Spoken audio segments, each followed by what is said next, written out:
Arkadaşlar, maaş bizleri, sizleri, hepimizi köreltir. Bu fare kapanından sizler de nasıl çıkarsınız? Sizlere bütün öğrendiğim teknikleri, bütün öğrendiğim, hayatımda edindiğim tecrübeleri sizlere de gerçekten bu sırlarımı anlatacağım. Sizler de bu fare kapanından çıkacaksınız. Öncelikle hayatınızın 2 senesini heba edeceksiniz. Nasıl biliyor musunuz? Tatile çıkmayarak. Yapabiliyorsanız aylık eğer 1000 lira ayırabiliyorsanız, örnek veriyorum, günlük 35 lira ayırın. 2000 liraysa 70'e tekabül ediyor. Yatırım önerisi olmadan hisse senetlerine, Amerikan hisse senetlerine ya da Türkiye hisse senetlerine yatırım yapan fonlar var. Bu fonlardan almaya çalışın. Özellikle isterseniz 2 ya da 3 fon şeklinde ayırabilirsiniz. Herkese selam, hoş geldiniz. Bugün sizlere finansal özgürlüğünüzü en kısa zamanda nasıl elde edersiniz ve 1 sene olmadan ben finansal özgürlüğümü nasıl elime aldım ve kazandım. Size bunlardan bahsedeceğim ve bu yoldaki sırlarımı size açıklayacağım. Nasıl elde ettim ve nasıl ilerledim ve bundan sonraki yol çizelgem nasıl, bütün her şeyi anlatacağım. Dop dolu bir video olacak. Hatta benim çok küçük yaştan beri ticaretle nasıl tanıştığımı, aynı zamanda bu zamanlara nasıl geldiğimi, 12 yıllık mesleğimi nasıl bıraktığımı öğrenmiş olacaksınız. Dikkat ettiğim bir yorumdaki yaşın çok genç, evet yaşım 34 fakat tecrübelisin diye bir yorum görmüştüm. Size bunların hepsini açarak detaylı bir şekilde anlatacağım. Sizlerin de kısa sürede finansal özgürlüğünüzü elinize almanızı destekleyeceğim ve katkımda olursa mutlu olurum. Videomu sonuna kadar izlerseniz sizler de bu bilgiye sahip olacaksınız. Lütfen videoma başlamadan önce, bu benim için çok önemli, bu tarz videolarımı hazırlayıp size sunmam 3-4 saatimi alıyor arkadaşlar. Sizlerden 2 saniyenizi ayırıp videoyu beğenip aynı zamanda kanalıma abone olmanızı rica edeceğim. Şimdi videoma geçebiliriz. Evet arkadaşlar, yaşım bahsettiğim gibi 34. Ben 12 yıldır optik sektöründe satış danışmanı ve en sonki mağazamdan da mağaza müdürü olarak şu anda ayrılmış bulunuyorum. Bu yolu ilerlemek gerçekten çok zordu. 11 yaşındayken ticarete nasıl atıldım biliyor musunuz? Pazarlarda su satarak. Babam ek iş yapıyordu ve ben de onunla beraber onun yanına gidip limonata hazırlayıp limonata satıyorduk. Ayran hazırlayıp ayran satıyorduk. Aynı zamanda su, işte simit, birçok bu hayattaki tecrübelerimi, satış, esnaflık tecrübelerimi ben aslında bütün bunlara borçluyum. Çünkü neden biliyor musunuz? Bir hisse alıp satmak, bir fon alıp satmak ya da herhangi bir şekilde ürünü alıp satmak, mağazada satış yapmak. Ben bunları çocukluktan beri gördüğüm için suyu gidip de su satan esnaf abimizden suyu alıp koli koli pazar arabasına koyup onu pazara götürüp satıyordum. Evet, yaşım 11'de gerçekten belki de hayatımın en zor dönemleriydi. Niye biliyor musunuz? Çocuk yaşta bu tarz şeyleri yapmak kolay değil. Ben de çok zorlanıyordum fakat bunun değerini şu anda anlıyorum. Meslek kariyerimde ben hep insanla ilgilendim. Şu an belki kameraya karşı konuşuyorum fakat bir şey itiraf edeyim mi? İnsanla konuşmak gerçekten kameranın karşısında konuşmaktan daha kolay. Ben bunu yaşayınca öğrendim. 5 aydır YouTube'da video içeriği üretiyorum. Ekonomi, finans ve kendi hayat tecrübelerimin de harmanlandığı bir kanal ürettim. Sizlerin sayesinde 1700 aboneye geçti. Konuyu çok dağıtmadan, Robert Kiyosaki'nin çalışma hayatının ilk zamanlarında bildiğiniz gibi Xerox firmasında çalışıyordu ve maaş çeki alıyordu. Hatta şunu söylemişti: ben çok başarılı bir satış elemanı oldum. Maaş çekini aldım fakat bu maaş çeki beni köreltti. Arkadaşlar, maaş bizleri, sizleri, hepimizi köreltir. Sizler isterseniz gerçekçi olmak kaydıyla 20 bin lira, 30 bin lira, 40 bin lira, bugün herhangi bir bankacı 15 bin ile 30 bin lira arasında maaş alıyor. Hatta ortalamasının 20 bin lira olduğuna imza atarım. Bugün baktığımızda stiletto giyip çok şık giyimli kadınlar gerçekten 20-30 bin lira bandında bu aralıkta maaş kazanıyor. Arkadaşlar, sizler isterseniz 30 bin lira kazanın, isterseniz de 40 bin lira kazanın. Hayatınız boyunca istediğiniz yaşamı elde edemeyeceksiniz. Bu ne anlama geliyor biliyor musunuz? 100 tane gayrimenkul değil. Çok fazla şeyler değil. Veya 3 tane araba değil. Ne biliyor musunuz? Özgürce yaşamak. Çünkü patronlar size en fazla yılda 15 gün izin verecekler. Ya da hadi diyelim ki siz uzun yıllar çalışıyorsunuz. En fazla bir ay izin yapabileceksiniz. 12 yılın 11 ayı çalışmak zorundasınız. Sizler hayatınızı, tatil planlarınızı yaparken sadece 15 gün veya 20 gün ya da en fazla bir aya göre hareket edeceksiniz ve bir aya göre planlayacaksınız. Ben çok şeye maruz kaldım. Gerçekten şu anki çalıştığım ve bıraktığım yeri tenzih ediyorum. Çünkü arkadaşlarımın yeri çok rahat çalıştım ve gerçekten kötü paralar kazanmadım. Fakat şunu söyleyeceğim. Geriye kalan 11 yılda değer görmedim. Ben çok yetkin bir satış uzmanıyım. Almadığım eğitim kalmadı. İnsan psikolojisinden beden diline, diksiyonuna birçok satış üzerine eğitim aldım, kitaplar okudum ve kendimi bu konuda uzmanlaştırdım. Fakat ne oldu biliyor musunuz? Kazandığım para gerçekten beni mutlu etse de özgürlük konusunda beni mutlu etmedi. Benim gayem şuydu. Ben aileme ve sevdiklerime zaman ayırıp şöyle bir kafama göre 2 ay 3 ay dünya turu yapıp ve aynı zamanda para kazanmak nasıl mümkün diyordum. Bu mümkün oldu fakat nasıl mümkün oldu biliyor musunuz? İsteyerek, azimle, çalışarak ben kitap okumaya zaman ayıramıyorsam, gidip kafama göre 3 ay tatil yapamıyorsam ya da eve gelip 1 saat piyano dersi yapamıyorsam aynı zamanda şöyle iş çıkışı arkadaşlarımla 3-4 saat zaman ayırıp da evime gelip 1-2-3 saatte evimde zaman ayıramıyorsam bunun ne anlamı kaldı? Yani akşam 9-10'lara kadar çalışıyoruz. Bildiğiniz gibi AVM personelleri 10'a kadar çalışıyor. Ben belki de hayatımın 4-5 senesini AVM'lerde, alışveriş merkezlerinde çalışarak geçirdim. Yani o kadar zor ki bu kadar stres dolu, bu kadar kaygı dolu bir yaşamı ben kabul edemezdim. Çünkü iş yerlerinizde haksızlığa uğruyorsunuz. Patronlarınız size hak ettiğiniz değeri vermiyor. Maaş zamları geldiğinde size zamlar yapmıyor. Ve en önemlisi bugün bir doktor bile sigortası asgari ödeniyorsa bu en büyük suçtur. Bu en büyük haksızlık ve gerçekten en büyük mobbingtir. Patronlar cebine 3-5 kuruş daha fazla para girecek diye elemanların üzerine giderken ben bunu kabul edemezdim. Sizlere bütün öğrendiğim teknikleri, bütün öğrendiğim, hayatımda edindiğim tecrübeleri bu fare kapanından sizler de nasıl çıkarsınız? Gerçekten tüm samimiyetle söylüyorum.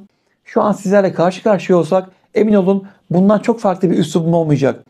Yazıyorsunuz, konuşmaların çok samimi geliyor diye. Arkadaşlar gerçekten böyle. Şu anda konuyu dağıtmadan devam ediyorum. Size bunlardan bahsedeceğim ve sizlere de gerçekten bu sırlarımı anlatacağım. Sizler de bu fare kapağından çıkacaksınız. Öncelikle hayatınızın 2 senesini heba edeceksiniz. Nasıl biliyor musunuz? Tatile çıkmayarak. Yapabiliyorsanız aylık eğer 1000 lira ayırabiliyorsanız örnek veriyorum. Günlük 35 lira ayırın. 2000 liraysa 70'e tekabül ediyor. Yatırım önerisi olmadan hisse senetlerine, Amerikan hisse senetlerine ya da Türkiye hisse senetlerine yatırım yapan fonlar var. Bu fonlardan almaya çalışın.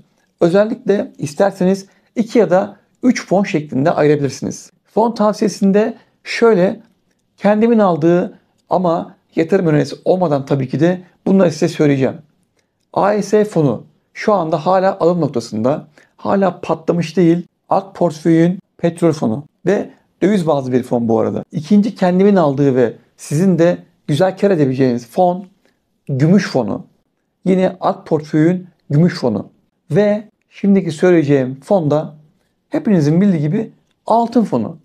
Inve Portföy'ün altın fonu var. Kodunu yazarım.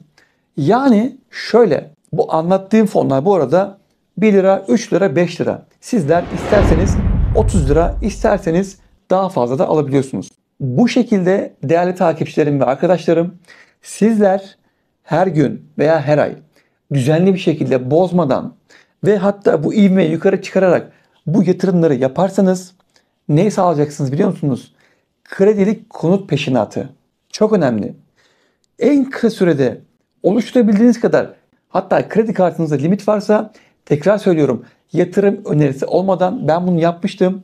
İnternetten tuğrulaltın.com hiçbir şekilde sponsorluğum yoktur. Giriyorsunuz ya da açıksa Trendyol'dan giriyorsunuz. peşin fiyatına 3 taksitle 22 ayar işçiliksiz bilezik satın alıyorsunuz. Ve bunu alışverişten sonra da girip bankanıza ek taksit talep ediyorsunuz. Yani 3 artı 6 ya da 3 artı 9 şeklinde toplamda 9 ya da 12 taksit şeklinde taksitlendiriyorsunuz ve bunu rahat bir şekilde ödüyorsunuz. Şimdi şuna geleceğiz. Ben bunu yaptığım için söylüyorum. Bu 12 ay süre boyunca siz bu yatırım yaptığınız zaman bu altın bir yılda en az 2 katına çıkıyor. Ben 880 liraya geçen sene Haziran ayında altın almıştım gramını ve şu anda biliyorsunuz 1700 küsürlerde. Bu şekilde yaptığınız zaman siz kısa vadede güzel bir birikim elde etmiş olacaksınız. Bunları da yatırıma dönüştüreceksiniz. Bu yatırımları da büyütüp kredi konut. 1 milyon TL altında evler var. Sayfamı lütfen inceleyin. Çok fazla yorum alıyorum. Nasıl ev olur? 1 milyon lira altına ev mi olur? O ev nasıl olur? Var arkadaşlar. 550 bin liraya da var. 600 bin liraya da var. Var. Siz inceleyin. Sarı siteye girin. Çok güzel de evler var. Bu şekilde yaptığınız zaman bu 1 yıllık dilimde o aldığınız konut ne olacak biliyor musunuz? Benim aldığım konut 3'e 4'e katladı. Aynı şekilde şu an zaten açıklanan enflasyon %60. Önümüzdeki 6 ay sonra %60 ilave edin. Çok basit. Matematik çok zor değil aslında biliyor musunuz? Sizin bu aldığınız kredili konut da aynı zamanda üzerine katlayarak eklenecek. Daha sonrasında ne olacak biliyor musunuz? İsterseniz ikinci kredi konutunuzu alabilirsiniz. İsterseniz bu evi satıp finansmanı sağlayıp daha büyük ve daha değerli bir evi alabilirsiniz. İsterseniz ilk aldığınız evi satıp iki evi küçük peşinatlarla buraya çok dikkat edin. 2 tane evi az peşinatla krediyle alabiliyorsunuz. Yine aldığınız zaman ne olacak biliyor musunuz? Siz bir evi 2'ye dönüştüreceksiniz ve aynı zamanda sizin elinizde bir de sermaye olmuş olacak. Bu şekilde yaptığınız zaman ne oluyor biliyor musunuz? Siz 2 sene sonra şu anda belki aranızda istemeyerek işine gidenler var. Bu yüzden de eğer siz de finansal özgürlüğünüze kavuşmak istiyorsanız Robert Kiyosaki'nin kitaplarını okuyun. Ben okudum, hayatını inceledim, baktım. Kendisi personelken, elemanken maaş çekini almayı artık reddederek çünkü niye biliyor musunuz? Konfor alanını terk ediyor. Stres altındayken çok verimli olabilirsiniz. İnsanlar aslında mutlu olduğunda değil, stresliyken en verimli olduğu anlardır. Benim şahsi fikrim bu. Çünkü neden biliyor musunuz? Siz aylık ya zaten 20 bin lira gelecek. Ben buna göre harcarım. Hiçbir şey yapmayacaksınız. Ama eğer siz istiyorsanız bunu reddedip yani şöyle tabii ki de kendinizi işsiz bırakıp parasız kalmayacaksınız. Bunları çalışıyorken yapacaksınız. Sermayenizi oluşturacaksınız. O sermayeyi büyüteceksiniz. Ve bir gün istifa edip ayrılıp artık isterseniz yatırım fonları, isterseniz hisse senedi ya da aklınıza gelebilecek diğer yatırım araçları. Neye yatırım yapmak istiyorsanız o oluşturduğunuz sermaye ile zaten bunlardan kazandığınız para o alacağınız 20 bin 30 binden 2 katı 3 katı fazla olacak. İnanın bana çok zor değil. Gerçekten hayal satmıyorum. Ben ömrümü çalışmaya adamış bir insanım. Anlattım az önce. 11 yaşından beri çalışıyorum. Gayrimenkul danışmanı sertifikamı aldım. Şu anda ise YKS'ye girip menkul kıymetler ve serbest piyasa okumaya karar verdim. Ve bunu bir meslek haline getirmeyi istedim. YouTube'da sizlerle buluştum. Değerli vakitlerinizi benimle videolarımı izleyerek paylaşıyorsunuz. Çok teşekkür ediyorum. Sizlerin de aynı şekilde benim yaptığım gibi, verdiğim karar gibi cesaretli olup insanların gözünde büyüttüğü, bu kadar böyle işte her şeyi çok zorlaştırıp da önümüze sunduğu şeyleri ben kolaylaştırıyorum.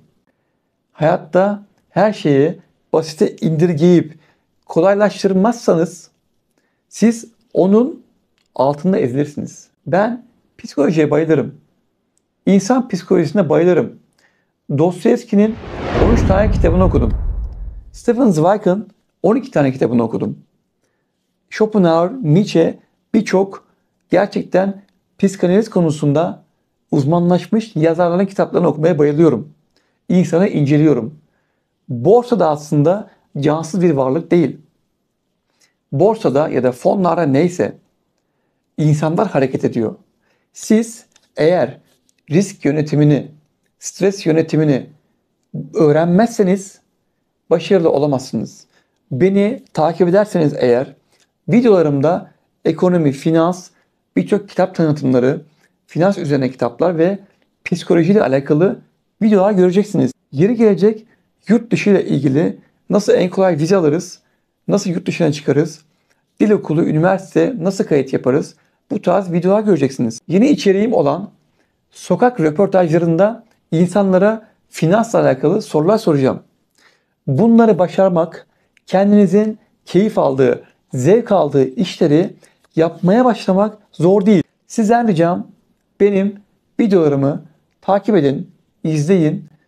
Çok önemli hayatımda edindiğim tecrübeleri filtreleyerek size sunacağım. Ve buradan çok değerli bilgiler çıkacak. Hep beraber başaracağız. Lütfen kanalıma destek olmak için ve bu tarz videolarımın da devam etmesi adına abone olursanız beni çok mutlu etmiş ve motive etmiş olursunuz. Aynı zamanda videomu beğenmeyi, bu değerli videoyu da arkadaşlarınızın izlemesini isterseniz onlara göndermeyi unutmayın. Yeni videolarımdan da en erken haberdar olmak istiyorsanız bildirim zilini açmayı da unutmayın. Son olarak bir şey daha söyleyeceğim. Bu videoma 1000 like gelirse canlı yayında 200.000 TL değerinde fon alımı yapacağım. Yanlış duymadınız. Sizlerle beraber canlı yayında bunu söylemeyecektim. Sürpriz olacaktı ama şu an açıklıyorum. 1000 like gelirse 200.000 lira değerinde fon alımı siparişi vereceğim. Canlı yayında yapacağım. Bu sebeple lütfen takipte kalın diyorum. Daha sonraki videolarda görüşmek üzere. Kendinize çok çok iyi bakın ve hoşça kalın.